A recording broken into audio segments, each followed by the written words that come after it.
What's up, Genderqueer gang? It's Danny and I'm your Mondays. This week's topic is how do we get our friends to accept our gender identities and how we accepted our gender identities. Come closer to me. Okay, so it was kind of hard for me to get to grips that I wasn't a cisgendered person, and all I wanted in life after I lost my mom was to be a normal person.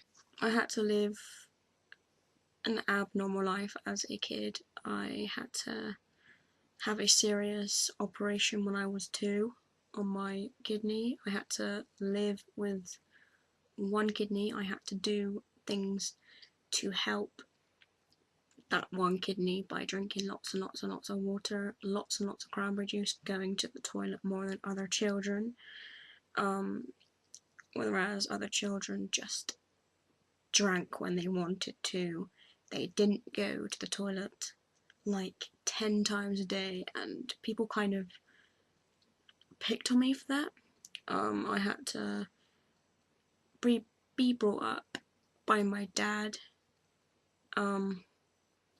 I just saw other kids being brought up by 2 parents, so that for me was not a normal childhood. So when I got into teenage years, I just wanted to live a normal life, and then it came to accepting myself as liking girls, accepting myself as not being a cisgendered person, and it was hard because living an abnormal childhood, I just wanted to live like any other female, liking girls, liking men, and just being a normal girl, but that's not how it turned out. I wouldn't change anything anymore. I wouldn't want to change I wouldn't want to change to living my life like a girl, like wearing makeup and having long hair and shit. And I wouldn't want to change the fact that I like girls, because I've accepted that this is who I am and I'm happy the way I am. So yeah, it was kind of hard accepting myself, but I got through it, and yeah, I'm pretty happy the way I am right now. I'm happy the way that I'm non-binary. It's kind of cool.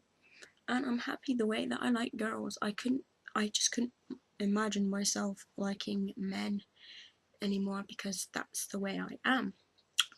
All good. When it comes to friends accepting me, that was pretty good. They accepted me, but it took quite a long time for them to understand, and to this day they don't understand properly, and they probably never will, because for cisgendered people it's incredibly hard to get your head round what transgender or genderqueer actually means. I had to explain to them that I wasn't a girl, but I wasn't a guy, and they were asking me, do I want a penis? I was like, no, and they were just like, why? If you feel like a guy, why don't you want a penis? And I just had to explain to them that gender and sex are 2 different things. Your sex is what you have down between your legs, and your gender is in your mind, and sometimes gender and your sex do not connect. So that's what happens when people are genderqueer or transgender. Their gender and their sex are not connected. And I had to explain what cisgender people were, because they didn't know what cisgender people were. And I had to explain that you are a cisgendered person because your gender and your sex connect together, and that's why you feel female and you are female. So they do understand it, but they will never fully understand, and that's what I have to accept as well. And why am I holding my hairbrush? That's what I have to accept myself, that cisgendered people and cisgendered friends won't always fully understand because, well, that's the way it is. So, I don't know what my hair is doing today. I haven't cut it, I just felt like putting it out the way of my eyes.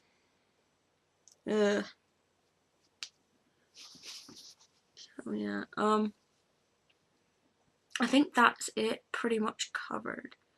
To do with pronouns, I basically say don't call me male or don't call me female or he or she, just call me by Louise or Danny, because a lot of my friends just call me Louise. I know one or two people that call me Danny. But yeah, I'm fine with people calling me, like my closest friends calling me Louise, because that's the way that they've been calling me for my life.